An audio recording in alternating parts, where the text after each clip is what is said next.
COVID really had a boost for digitalization in Africa, in Latin America, and in South America.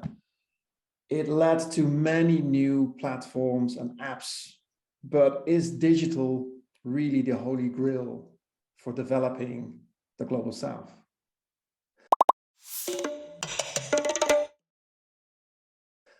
Welcome, Albertina. I'd love to hear your view on this. And before we do, can you introduce yourself? Hi, Thomas. Really happy to be here, to be invited. I will first introduce myself and then I will jump right into the subject. So my name is Albertina. I am a service designer, I would say, not UX, not UI, but service designer. And I mainly work with startups in Africa, simply because I am from Africa. I've been educated in Europe, but decided to go back to the roots and, kind of help give a little hand of what I know and share with others. My views about the subject of today, um, I think it's really very controversial to what people have been saying and to what people think. But I do think we're just, leapfrogging a little bit too fast and kind of forgetting about the core aspects and core issues surrounding us today. So I am from Angola personally, and I know maybe lots of viewers that are from other places in Africa might recognize themselves in that scenario.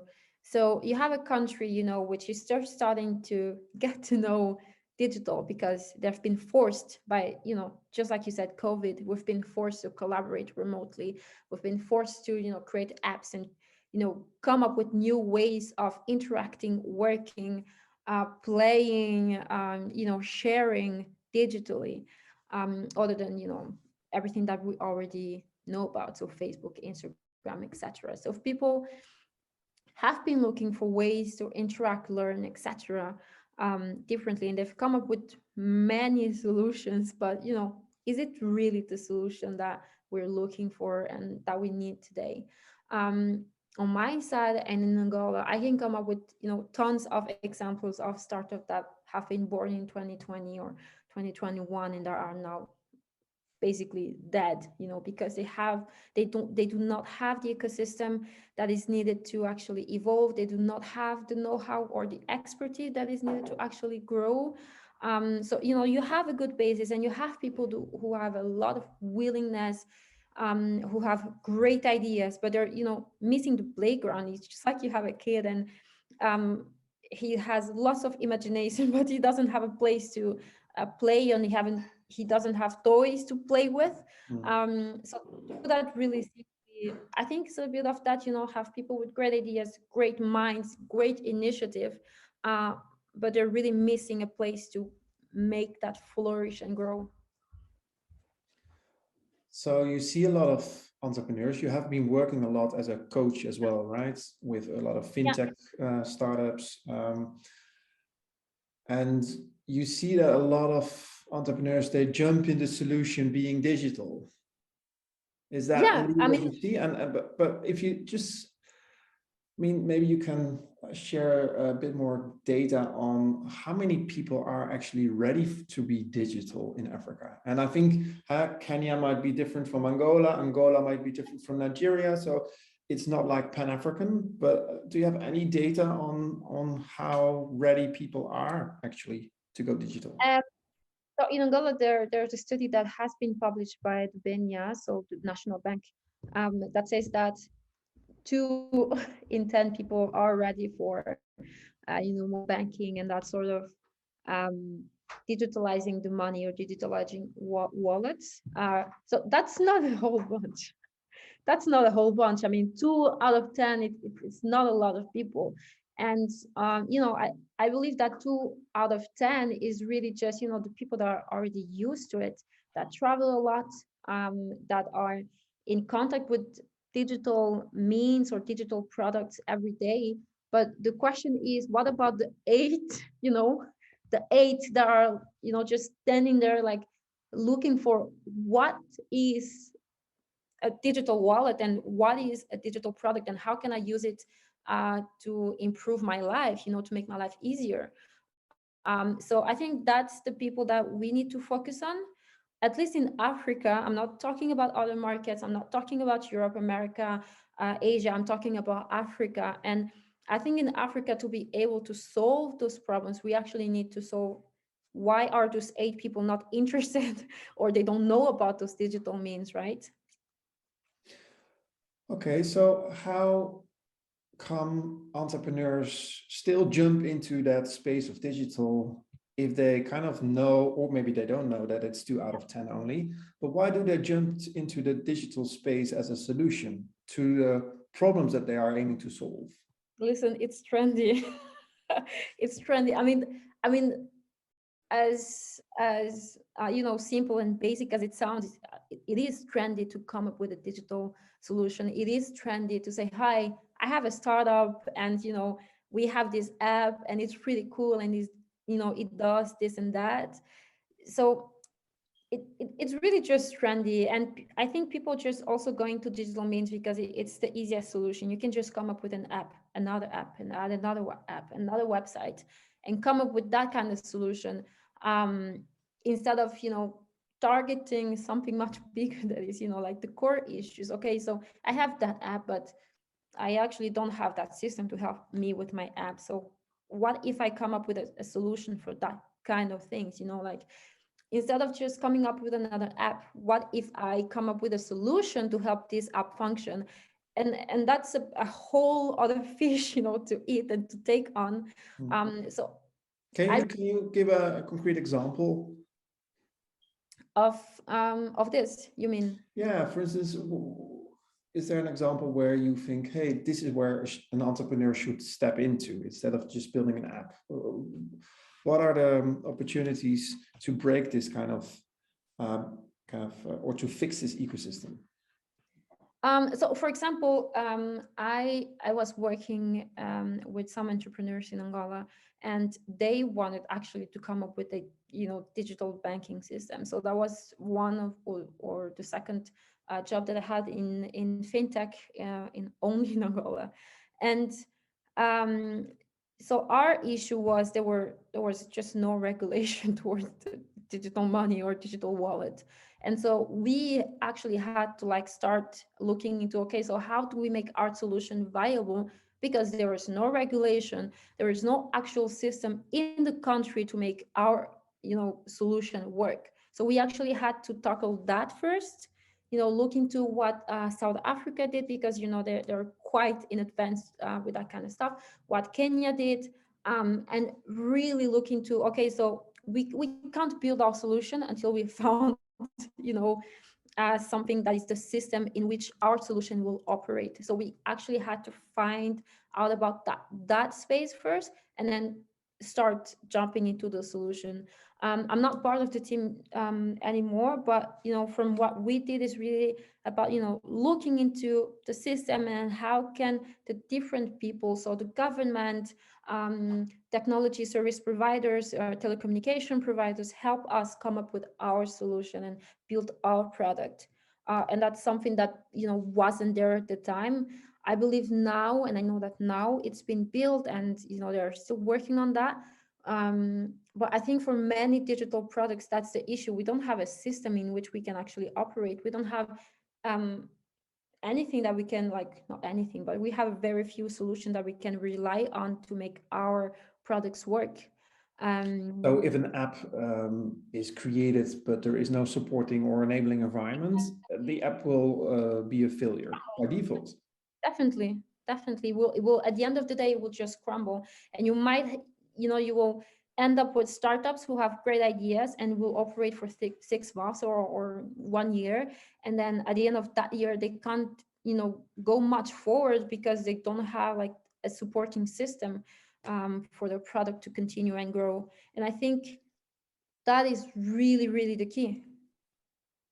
If you look at a team of a startup and they have like 6 months runtime, how would you ideally coach them? Should they really be doing, in your opinion, instead of coding an app? Lots of research. Lots of research. One of the things that I realized as well is that, well, there's one thing is the supporting systems that are a bit missing, but the other thing is the product and market fit that is missing. So really understanding who are my users, who are they, what are they doing every day, what they like, they don't like. I mean, the really simple things that you need to know about a person. I always, when I'm talking to startup founders, I'm always like, you should imagine your user is your friend. So what do you need to know about your friend to really, give him that amazing product or that amazing gift that he actually will use every day? So get to know your friend, get to know your user, know what he likes, what he doesn't like, and how your app or your product can help improve his experience. And not just be another app, but really improve that experience. I have a really good example for that. I was once working in a co-work and it was really late and I needed a safe way to get home. So I was looking through, the apps that we had in Angola for taxis. I won't give any names, but I was looking through the apps that we have in Angola for the taxis and I found 3 of them. And I ordered a taxi for a lot of them because there was such a long waiting time for a taxi. And I got one response out of 3. And I actually waited half an hour for that one response. And I got response from one of them the next day. And I got the confirmation of my, because sometimes you have to enter a code. So you give your phone number so they can give you a code so you can activate the app. And for the last one, I actually got the code the next day. I mean, at 11 p.m. It's just, for me, it was just, okay, so you're providing me a service that I need right now to get home today, and I get a code tomorrow, almost 24 hours later. Then you lost me, because the thing that I did is that I've already deleted the app because it didn't serve for much. The other one I also deleted because I got an answer for a taxi the next day, which doesn't actually make sense. And the last one, it was really about, okay, so yeah, there's just one guy available, which is not much, but they actually had someone. And so I kept using them because it was just, I thought, yeah, the experience was great. They don't have many people, they still got me someone. They checked in, so I got a little message saying, hey, we're really sorry we don't have many people now, but please wait, stay where you are, and then we'll get you home safe. So yeah, that's a prime example of, think about your user. They have to have a response, there's an appropriate response time, or at least a message to let them know that you can't serve them now. So that kind of tiny thing is, I think, is really interesting and really, really crucial when you're building an app or providing a service.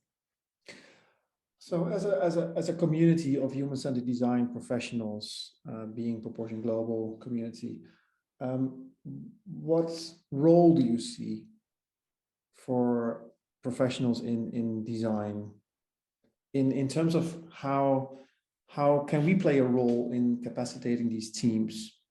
Oh, definitely. I mean, every day we have. I think it's our responsibility to take on that role and say, "Hey guys, we have this solution, but have you thought about this? Have you thought about how the people will interact with our app? Have you thought about the service or the product that we're providing? Is it really fitting with their needs, or is it just fitting with the idea of the need, that we make up in our heads?" So maybe we thought, okay, I am providing an app that delivers food, and we thought, yeah, people need food to be delivered, but maybe they need food to be cooked at home. So it's really that kind of really little differences that us as professionals in human-centered design, in user experience design, um, we can actually bring to those teams. We can really bring that change of mindset, I would say, um, and sometimes open their eyes to things that they haven't seen before, then haven't heard about before. So I think everyone within the community would applaud. Yes, they need us. right? But what will be your design challenge for the community? What will be the question that you want to pose to the community members? I think for the time being, the issue is quite big, but let's focus on, being more emphatic. So really understanding what does the user need, and with that we'll have better product market fit, and then with that we'll maybe understand, okay, so I have this product and then I need something else, and then slowly we can probably build an ecosystem or supportive ecosystem that is a bit more supportive. So yeah, the question for the community today is, how might we help African startups be more emphatic? Thank you. Well, if you're listening to this interview and want to join that discussion, please join us and apply for our community on proportion.global/community. Albertina, thank you so much, and look forward to our next discussion. Yeah, definitely. See you soon. All right. Bye. Bye.